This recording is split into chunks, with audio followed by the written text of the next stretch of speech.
Seigneur soit avec vous. Et avec votre esprit. Évangile de Jésus-Christ selon saint Jean. Gloire à toi, Seigneur. En ce temps-là, Jésus leva les yeux au ciel et dit : Père, l'heure est venue. Glorifie ton Fils, afin que le Fils te glorifie. Ainsi, comme tu lui as donné pouvoir sur tout être de chair, il donnera la vie éternelle à tous ceux que tu lui as donnés. Or, la vie éternelle, c'est qu'ils te connaissent, toi, le seul vrai Dieu, et celui que tu as envoyé, Jésus-Christ. Moi, je t'ai glorifié sur la terre en accomplissant l'œuvre que tu m'avais donnée à faire. Et maintenant, glorifie-moi auprès de toi, Père, de la gloire que j'avais auprès de toi avant que le monde existe. J'ai manifesté ton nom aux hommes que tu as pris dans le monde pour me les donner. Ils étaient à toi et tu me les as donnés, et ils ont gardé ta parole. Maintenant, ils ont reconnu que tout ce que tu m'as donné vient de toi, car je leur ai donné les paroles que tu m'avais données, ils les ont reçues. Ils ont vraiment reconnu que je suis sorti de toi, et ils ont cru que tu m'as envoyé. Moi, je prie pour eux. Ce n'est pas pour le monde que je prie, mais pour ceux que tu m'as donnés, car ils sont à toi. Tout ce qui est à moi est à toi, et ce qui est à toi est à moi. Et je suis glorifié en eux. Désormais, je ne suis plus dans le monde. Eux, ils sont dans le monde, et moi, je viens vers toi. Acclamons la parole de Dieu. Louange à toi, Seigneur Jésus.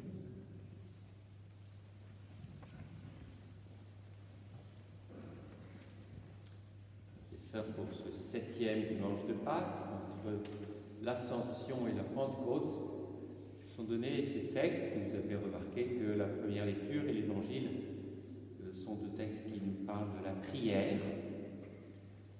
L'Évangile, la prière de Jésus, le début de la grande prière sacerdotale, chapitre 17 de Saint Jean.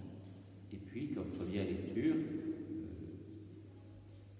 cette lecture qui tombe bien dans le temps que nous vivons, puisque c'est le moment, tout début des actes des apôtres, c'est le moment où les disciples après l'ascension, sont rassemblés au Cénacle, ils sont en prière. Il y a comme une peur et un besoin de prière. Le Christ est parti, il n'est plus avec eux, il leur a manifesté l'ascension. Et puis, ils attendent cette force, ils ne comprennent pas ce que le Seigneur leur a dit, mais ils savent que quelque chose doit arriver. Et ils sont là avec la Vierge Marie. C'est un temps très particulier, c'est celui que nous vivons dans la liturgie, chaque année. C'est important de vivre au cœur de l'Église ce temps du Cénacle, attendant que l'Esprit renouvelle, car l'Esprit est venu lors de la première Pentecôte, mais nous savons que cet Esprit est redonné sans cesse à toute l'Église et au monde. Dans la période que nous vivons, aussi particulière qu'elle soit, nous avons besoin de demander cet Esprit. La prière de Jésus, elle, chapitre 17 de Saint Jean, elle est très personnelle, et en même temps, si on l'appelle la prière sacerdotale, c'est parce que l'on voit le Christ non seulement tourné intimement, fortement tourné vers le Père, mais incluant ceux que le Père lui a donnés, comme il dit, c'est-à-dire nous. C'est d'abord ses disciples, ses apôtres, mais aussi ceux qui ont été baptisés. Et comme dans le passage que nous recevons, d'abord pour cela, et puis ensuite pour le monde. Donc elle est vraiment une prière qu'il nous faudrait relire souvent, qu'il nous faudrait prier souvent nous-mêmes. Et vous l'avez remarqué, dans cette prière est présent très souvent le mot gloire. Père, glorifie ton Fils.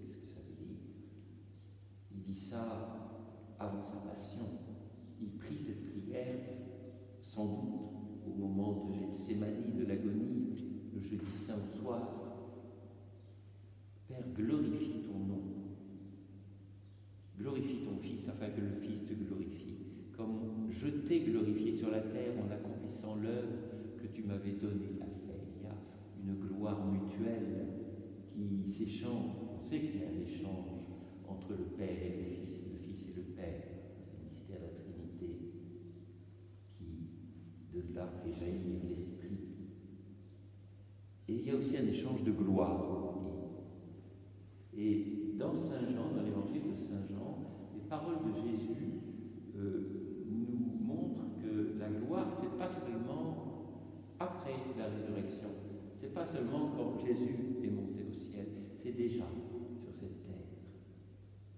Et Jésus est glorifié à travers sa passion, à travers sa mort, sa résurrection, à travers ses œuvres, à travers l'œuvre que le Père lui a donné de faire. Il manifeste le nom du Père, il fait connaître l'amour de Dieu. Et ça, c'est ça qui fait connaître le Père et qui le glorifie. Et le Père, en demandant à son Fils de vivre sa mort et sa résurrection, le glorifie, fait connaître tout l'amour qu'il y a dans le Fils. Alors oui, cet échange de gloire, échange d'amour. Et puisque Jésus, dans cette prière, prie pour nous, comprenons aussi que nous sommes glorifiés, pas seulement quand nous serons dans la gloire, mais qu'aujourd'hui, nous sommes glorifiés.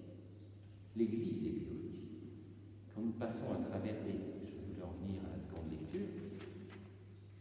Saint Pierre le dit. Si l'on vous insulte pour le nom du Christ, heureux êtes-vous, parce que l'Esprit de gloire, l'Esprit de Dieu repose sur vous.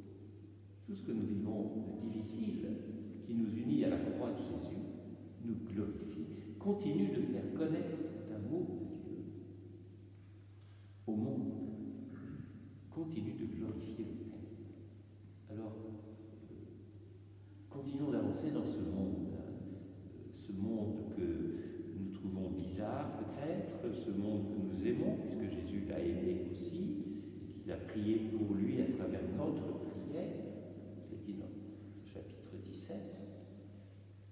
Continuons de porter ce monde, de prier pour lui, continuons d'accepter ce qui nous est dur, difficile, ce qui nous unit à la croix du Christ, que ce soit souffrance ou peine morale, pour que cette gloire continue de naître dans toute l'humanité.